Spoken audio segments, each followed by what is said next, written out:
আসসালামু আলাইকুম ওয়া রাহমাতুল্লাহ। ঝালকাঠি সরকারি কলেজ ঝালকাঠি এর একাদশ শ্রেণীতে ভর্তিকৃত নবাগত শিক্ষার্থীবৃন্দ, তোমাদেরকে ঝালকাঠি সরকারি কলেজে স্বাগত। তোমাদেরকে সরাসরি দেখতে না পেয়ে অথবা তোমাদের সরাসরি দেখা না হওয়াটা আমাদের একটা কষ্টের কারণ। তোমরা নিঃসন্দেহে জানো, বৈশ্বিক মহামারীতে তোমাদের সাথে সরাসরি ক্লাস করা বা দেখা সাক্ষাৎ করা আমাদের জন্য, সবার জন্যই ঝুঁকিপূর্ণ। ঠিক সেই মুহূর্তে বাংলাদেশ সরকারের শিক্ষা মন্ত্রণালয়ের নির্দেশে আমাদের মাননীয় অধ্যক্ষ মহোদয়ের নির্দেশে আমরা অনলাইন ভিত্তিতে তোমাদের ক্লাসগুলো নেওয়া শুরু করেছি। আমরা আশাবাদী তোমরা এই ক্লাসগুলো খুবই এনজয় করছো। ভবিষ্যতে তোমাদের সাথে যতদিন কলেজ না খুলবে ততদিন পর্যন্ত এভাবেই আমাদের সাথে দেখা সাক্ষাৎ হবে। আজকে আমি তোমাদের সাথে পরিচয় হব। আমি যে বিষয়ে পড়াবো তোমাদের, সেই বিষয়ে কিছুটা ধারণা দেবার চেষ্টা করব। সুপ্রিয় শিক্ষার্থীবৃন্দ, তোমরা যেখানেই থাকো নিরাপদে থাকবে, মাস্ক ব্যবহার করবে বাইরে গেলে, আর যথাসম্ভব সতর্ক থাকার চেষ্টা করবে। আমরা এখনো বৈশ্বিক মহামারী থেকে বের হয়ে আসতে পারিনি। এটা ভবিষ্যতে কবে পারবো তার কোনো ঠিক নেই। সে পর্যন্ত আমাদের সবাইকে সতর্ক থাকাটা খুবই জরুরি। সুপ্রিয় শিক্ষার্থীবৃন্দ, তোমরা আমার সাথে সাক্ষাতের পরিচয় হবার সুযোগ এখন নেই, আমিও তোমাদেরকে দেখতে পাবো না। তারপর আমি আমার সংক্ষিপ্ত পরিচয়টা তোমাদের উদ্দেশ্যে দিচ্ছি। আমার নাম সানোয়ার আলম শিকদার, আমি lecturer, chapter political science, Jhalakathi government college Jhalakathi. আমার ইমেল দেওয়া আছে, আমার মোবাইল নাম্বার দেওয়া আছে। তোমাদের আমার বিষয় সংক্রান্ত অথবা পড়াশোনা সংক্রান্ত যে কোনো সমস্যা, গুরুত্বপূর্ণ বিষয়ে আমার সাথে যোগাযোগ করতে পারো। আমি চেষ্টা করব তোমাকে বা তোমাদেরকে সর্বোচ্চ সহযোগিতা করবার জন্য। সুপ্রিয় শিক্ষার্থীবৃন্দ, আমি যে বিষয়ে তোমাদের সাথে ডিল করব, যে বিষয়ে তোমাদেরকে পড়াবো, সেই বিষয়টির নাম হচ্ছে পৌরনীতি ও সুশাসন। পৌরনীতি ও সুশাসন অত্যন্ত গুরুত্বপূর্ণ এবং খুবই মজাদার একটি বিষয়। যদি তোমরা একটু মনোযোগ দিয়ে এই বিষয়টা পড়ো, তাহলে তোমাদের এই বিষয়ে অনেক ভালো একটা রেজাল্ট আসার সম্ভাবনা থাকে। এই বিষয়টা বলা হয়ে থাকে খুব বেশি কঠিন নয়, কিন্তু একেবারে সহজও নয়। ভালো করে না পড়লে ভালো রেজাল্ট করা সম্ভব নয়, তবে একটু ভালো করে পড়লে এটাতে এ প্লাস পাওয়া সম্ভব। আরেকটা গুরুত্বপূর্ণ দিক হচ্ছে, তোমরা একাদশ দ্বাদশ শ্রেণী থেকে ভালো রেজাল্ট করে বের হয়ে যাবার পর বিশ্ববিদ্যালয়ে ভর্তি হবার চেষ্টা করবে। সেখানে গিয়ে সেই বিশ্ববিদ্যালয়ে ভর্তি পরীক্ষায় বাংলা, ইংরেজি এবং মানবিকের ছাত্রদের পরিণতি বিষয়ের বিভিন্ন প্রশ্ন আসে। সেই প্রশ্নগুলোর উত্তর তোমাদের যদি এখান থেকেই কিছুটা তৈরি হয়ে যায়, তাহলে নিঃসন্দেহে এটা একটা ভালো বিষয়। আমরা আশাবাদী তোমরা একটু মনোযোগ দিয়ে পড়লে এখান থেকে তোমরা ভর্তি পরীক্ষার অনেক প্রস্তুতি সম্পন্ন করতে পারবে। আর একজন নাগরিক হিসেবে আমাদের এই বিষয়ে আসলেই অনেক কিছু জানা দরকার আছে। আমরা এই বিষয় থেকে আস্তে আস্তে অনেক কিছু জানবো। এই বিষয়টির দুটো পত্র, একটা হচ্ছে প্রথম পত্র আর একটা দ্বিতীয় পত্র। প্রথম পত্রে 10টি অধ্যায়, দ্বিতীয় পত্রে 10টি অধ্যায়। আমি আজকে প্রথম পত্র বিষয় নিয়ে কথা বলবো। প্রথম পত্র বিষয়ে 10টি অধ্যায়। প্রথম অধ্যায় হচ্ছে পৌরনীতি ও সুশাসন পরিচিতি। এই পৌরনীতি ও সুশাসন পরিচিতিতে আমরা পৌরনীতির ধারণা পাবো, পৌরনীতি ও সুশাসনের পরিধি বা আমরা কি কি বিষয়বস্তু পৌরনীতির সাথে পড়বো, এবং পৌরনীতির সাথে সুশাসনের একটা নিবিড় সম্পর্ক রয়েছে, এক একটা আরেকটার অবিচ্ছেদ্য অংশ। সুশাসনের ধারণা পাবো, সুশাসনের বৈশিষ্ট্য, ক্রমবিকাশ এবং পরিণতি সুশাসনের সাথে সম্পর্কে এবং পরিণতির সাথে আরো অন্যান্য গুরুত্বপূর্ণ বিষয়ের সাথে সম্পর্কগুলো আমরা প্রথম অধ্যায়ে করব। দ্বিতীয় অধ্যায়ের নাম হচ্ছে সুশাসন। এই অধ্যায়ে আমরা সুশাসনের ধারণা পাবো, সুশাসনের গুরুত্ব পাবো, সুশাসনের প্রতিবন্ধকতা উত্তরণের উপায়গুলো জানা খুবই জরুরি, এটাও আমরা এই অধ্যায়ে পড়বো। সুশাসন প্রতিষ্ঠা সরকারের করণীয় এবং সুশাসন প্রতিষ্ঠার নাগরিকদের দায়িত্ব কর্তব্য এই অধ্যায়ে আমরা করব। সেই সাথে সামাজিক ক্ষেত্রে সুশাসন, রাজনৈতিক ক্ষেত্রে সুশাসন এবং অর্থনৈতিক ক্ষেত্রে সুশাসনের গুরুত্ব আমরা এই অধ্যায় থেকেই পড়ব। তৃতীয় অধ্যায়ে গিয়ে আমরা দেখব মূল্যবোধ, আইন, স্বাধীনতা ও সাম্য। এটা খুবই গুরুত্বপূর্ণ অধ্যায়। এখানে আমরা মূল্যবোধের ধারণা পাবো, মূল্যবোধের শ্রেণী বিভাগ, মূল্যবোধের সাথে সুশাসনের এবং ধারণা, আইন কি, আইনের ধারণা, আইনের শ্রেণী বিভাগ, নৈতিকতার ধারণা, আইন ও নৈতিকতার সম্পর্ক, স্বাধীনতা, সাম্য, স্বাধীনতা ও সাম্যের সম্পর্ক, আইন স্বাধীনতা সাম্যের পারস্পরিক সম্পর্ক, স্বাধীনতা সাম্যের গুরুত্ব, গণতান্ত্রিক মূল্যবোধের ধারণা, গণতান্ত্রিক মূল্যবোধের গুরুত্ব, এসব বিষয়ে আমরা তৃতীয় অধ্যায়ে আলোচনা করব। চতুর্থ অধ্যায়ের নাম হচ্ছে ই গভর্নেন্স ও সুশাসন। ই গভর্নেন্স বহুল আলোচিত, অত্যন্ত গুরুত্বপূর্ণ একটা অধ্যায়।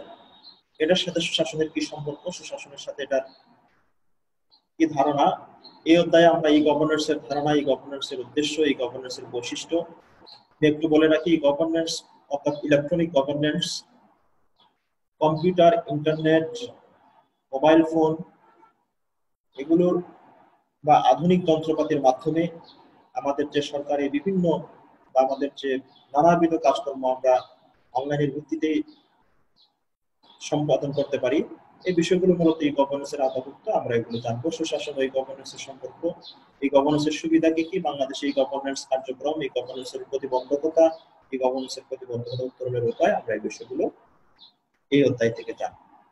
পঞ্চম অধ্যায়ে গিয়ে আমরা দেখবো নাগরিক অধিকার, কর্তব্য, মানবাধিকার।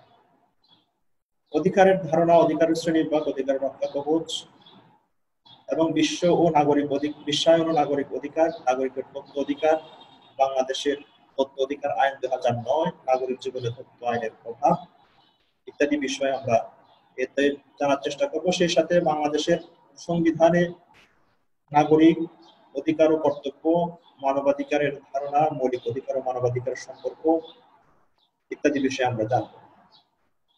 পঞ্চম অধ্যায় এরপরে ষষ্ঠ অধ্যায়ে আমরা দেখতে পাবো রাজনৈতিক দল, নেতৃত্ব, সুশাসন। এই জিনিসগুলো এই অধ্যায়ের গুরুত্বপূর্ণ জিনিস আছে। রাজনৈতিক দলের ধারণা ও বৈশিষ্ট্য।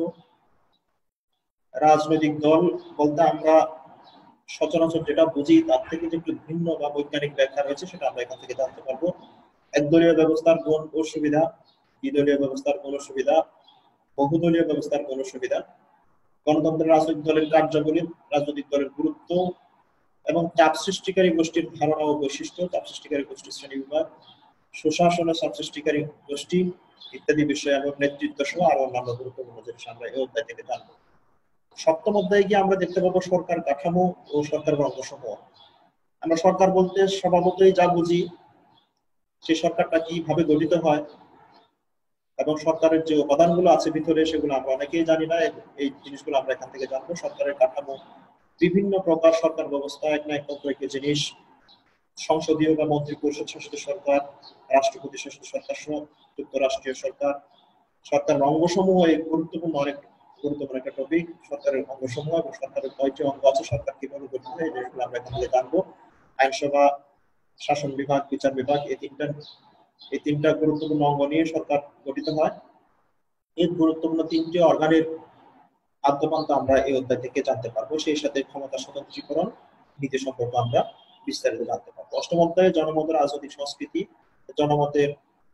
জনমতের ধারণা থেকে শুরু করে জনমতের সাথে সুশাসন এবং রাজনৈতিক সংস্কৃতি ইত্যাদি বিষয়ে আমরা এই অধ্যায় থেকে জানবো। নবম অধ্যায়ে জনসেবা ও আমলাতন্ত্র। আমলাতন্ত্র অত্যন্ত গুরুত্বপূর্ণ একটা বিষয়, এটা আমাদের সবারই জানা উচিত। এটার ধারণা, বৈশিষ্ট্য, শ্রেণী বিভাগ, কার্যাবলী, গুরুত্ব ইত্যাদি বিষয়ে আমরা জানবো। আমলাতন্ত্রের জবাবদিহিতা, সুশাসন আমলাতন্ত্রের জবাবদিহিতার সাথে সুশাসনের একটা গুরুত্বপূর্ণ সম্পর্ক রয়েছে, সেটা আমরা জানবো। আমরা অনেকেই জেনে থাকি লাল ফিতার দৌরাত্ম কি জিনিস, আমলাতন্ত্রের সাথে এটা কি সম্পর্ক, এই বিষয়ে আমরা জানবো। আমলাতন্ত্রের নিয়ন্ত্রণ, আমলাতন্ত্রের সমালোচনাও কিছুটা রয়েছে, সেটা আমরা এখান থেকে জানবো। সেই সাথে সর্বশেষ দশম অধ্যায় দেশপ্রেম, দেশপ্রেম ও জাতীয়তা। এখানে জাতির ধারণা, জাতীয়তার ধারণা, জাতীয়তার মধ্যকার পার্থক্য, জাতীয়তার উপাদান সমূহ, আমাদের বাঙালি জাতীয়তাবাদ এবং বাঙালি জাতীয়তাবাদের ক্রমবিকাশ, রাষ্ট্রীয় উন্নয়নে জাতীয়তাবাদের অবদান ইত্যাদি বিষয়ে আমরা জানবো। দেশপ্রেম এবং এর ধারণা, জাতীয়তাবাদ ও দেশপ্রেম ইত্যাদি বিষয়ে আমরা এই অধ্যায় থেকে জানবো। এখন এই প্রত্যেকটা টপিক ধরে ধরে আসলে আমাদের সর্বশেষ পর্যন্ত আলোচনা করা সম্ভব হয়ে উঠবে কিনা জানি না, তবে আমরা তোমাদের কথা দিচ্ছি আমরা সর্বাত্মক চেষ্টা করব গুরুত্বপূর্ণ টপিকগুলো তোমাদের সাথে আলোচনা করবার জন্য। আজকে যেহেতু তোমাদের সাথে আমার প্রথম ক্লাস, এখানে আমি তোমাদের সাথে আজকে পৌরনীতি কি জিনিস এবং পৌরনীতির সংজ্ঞা, এই একটু বিষয়ে আমি আলোচনা করব। সংক্ষেপে যদি আলোচনা করি, পৌরনীতি শব্দটির ইংরেজি শব্দ হচ্ছে সিভিক্স। সিভিক শব্দটির উৎপত্তি হচ্ছে দুটো শব্দ, ল্যাটিন শব্দ থেকে, সিভিস ও সিভিটাস। সিভিস অর্থ নাগরিক আর সিভিটাস শব্দের অর্থ হচ্ছে নগর রাষ্ট্র। সুতরাং শাব্দিক অর্থে সিভিক্স বা পৌরনীতি হলো নগর রাষ্ট্রে বসবাসরত নাগরিকদের আচরণ ও কার্যাবলী সংক্রান্ত বিজ্ঞান। উৎপত্তিগত অর্থে নগর ও নগরবাসী সম্পর্কিত রীতিনীতি, আচার অনুষ্ঠান নিয়ে জ্ঞানের যে শাখা গড়ে উঠেছে তাই পৌরনীতি। সংস্কৃত ভাষায় নগরকে পুর বা পুরী এবং নগরের অধিবাসীদের পুরবাসী বলা হতো। এজন্যই বাংলায় নাগরিক জীবনের অপর নাম পৌর জীবন এবং নাগরিক জীবন সম্পর্কিত বিদ্যার নাম পৌরনীতি। তাহলে আমরা ধরে নিতে পারি সিভিক্স শব্দটি প্রত্যেক উৎপত্তি হয়েছে এবং এটার ইংরেজি, এটার বাংলা প্রতিশব্দ কিভাবে পৌরনীতি হলো সেটা খুবই সুন্দর ব্যাখ্যা আমরা পেয়েছি। এবং পৌরনীতি কথাটি দুটি অর্থে ব্যবহার করা যায়। সংকীর্ণ অর্থে পৌরনীতি অধিকার ও কর্তব্য সংক্রান্ত বিজ্ঞান, নাগরিকের অধিকার ও কর্তব্য নিয়ে আলোচনা করাই এর মূল লক্ষ্য। ব্যাপক অর্থে পৌরনীতিকে নাগরিকতার বিজ্ঞান বা সায়েন্স অফ সিটিজেনশিপ বলে অভিহিত করা হয়, কেননা পৌরনীতি নাগরিকতার সঙ্গে জড়িত সব বিষয়ে পর্যালোচনা করে। শিকাগো ইউনিভার্সিটির সাবেক প্রেসিডেন্ট ও উপাচার্য আমেরিকান শিক্ষা দার্শনিক রবার্ট হাসিন্স পৌরনীতিকে এডুকেশন ফর সিটিজেনশিপ বলে আখ্যায়িত করেছেন। চমৎকার সংজ্ঞায়ন। বিশ্বের বর্তমান রাষ্ট্রগুলো প্রাচীন গ্রিসের নগর রাষ্ট্রের মতো নয়, যদিও পৌরনীতির বা সিভিক্সের ধারণা নগরাষ্ট্র থেকেই, কিন্তু বর্তমানে নগরাষ্ট্র বলতে আসলে তেমন কিছু নাই বললেই চলে। এখনকার রাষ্ট্রগুলো জাতি রাষ্ট্র, ন্যাশনাল স্টেট হিসেবে পরিচিত। প্রাচীনকালের নগরাষ্ট্রের তুলনায় জাতি রাষ্ট্রগুলো সাধারণত আয়তনে বিশাল এবং এগুলোর জনসংখ্যা অনেক বেশি। আমরা যদি ধরে নেই আমাদের এই গ্রিসে তৎকালীন সময়ে গ্রিসের মধ্যেই 360টি নগরাষ্ট্র ছিল, সেই হিসেবে বাংলাদেশে 200 মতো নগরাষ্ট্র হওয়ার কথা, কিন্তু আমরা জানি বাংলাদেশ একটি মাত্র জাতি রাষ্ট্র, ন্যাশনাল স্টেট। সেই হিসেবে নগরাষ্ট্রের তুলনায় বাংলাদেশের আয়তন অনেক বড় এবং আমাদের জনসংখ্যা প্রায় 18 কোটি। 18 কোটি জনগণের এই দেশকে আমরা জাতি রাষ্ট্রই বলছি। এই রাষ্ট্রের হিসেবে এজন্য আজকে রাষ্ট্রের নাগরিকদের জীবন ও কার্যকলাপ জটিল এবং বহুমুখী হয়ে থাকে। নাগরিক জীবনের সাথে সম্পর্কিত বহুমুখী দায়িত্ব সামাজিক, রাজনৈতিক, অর্থনৈতিক, ধর্মীয়, সাংস্কৃতিক প্রভৃতি নাগরিককে পালন করতে হয়। আবার নাগরিকতার সামাজিক ও রাজনৈতিক দিকের স্থানীয়, জাতীয়, আন্তর্জাতিক রূপ রয়েছে। নাগরিক জীবনের এ সবগুলোই রূপই পৌরনীতি পাঠের অন্তর্ভুক্ত। একটা সংজ্ঞা আমরা একটু পড়ার চেষ্টা করব। অনেক রাষ্ট্রবিজ্ঞানী বিভিন্ন সংজ্ঞায়ন দিয়েছেন, এর মধ্যে E.M. হোয়াইটের সংজ্ঞাটা সব থেকে বেশি গ্রহণযোগ্য। তিনি বলেছেন পৌরনীতি মানব জ্ঞানের সেই মূল্যবান শাখা যা নাগরিকের অতীত, বর্তমান ও ভবিষ্যৎ এবং স্থানীয়, জাতীয়, মানবতার সাথে জড়িত প্রতিটি বিষয় পর্যালোচনা করে। ইংরেজিতে দেয়া আছে, তোমরা এখান থেকে পড়ে নিবে। তিনি আরো বলেছেন যে শাস্ত্র নাগরিকতার সঙ্গে যুক্ত সব প্রশ্ন নিয়ে আলোচনা করে, তাই পৌরনীতি। আরেকটা সংজ্ঞা আমরা একটু পড়ার চেষ্টা করব। সেটা হচ্ছে চার্লস ক্লিনটন পিটার্স। উনি বলেছেন, পৌরনীতি হলো সরকারের গঠন ও ক্রিয়া সম্পর্কিত বিস্তারিত পাঠ, যার মূল লক্ষ্য হচ্ছে নাগরিক জীবন ও আচরণ সহজতর করা। এই দুটো সংজ্ঞা থেকে আমরা বলতে পারি নাগরিকের যাবতীয় বিষয়াদি সম্পর্কে বিস্তারিত আলোচনা করে মূলত পৌরনীতি। আমি বা আমরা এক একজন দেশের এক একজন সুনাগরিক, আমরা যদি সুনাগরিক হিসেবে নাগরিকের দায়িত্ব পালন করতে চাই, তাহলে নিঃসন্দেহে আমাদের কিছু দায়িত্ব কর্তব্য আছে, আমাদের অধিকার সচেতন হতে হবে এবং আমাদের রাষ্ট্রের যাবতীয় বিষয় যথাসম্ভব জানা উচিত, যেটা কিনা আমরা পৌরনীতি সিস্টেম থেকে জানতে পারবো। পৌরনীতি পৌরনীতি হচ্ছে আমাদের রাষ্ট্রীয় জীবনে, আন্তর্জাতিক জীবনে, নাগরিক জীবনে যাবতীয় স্থানীয়, জাতীয় এবং আন্তর্জাতিক সমস্যার সমাধান দেওয়ার চেষ্টা করে।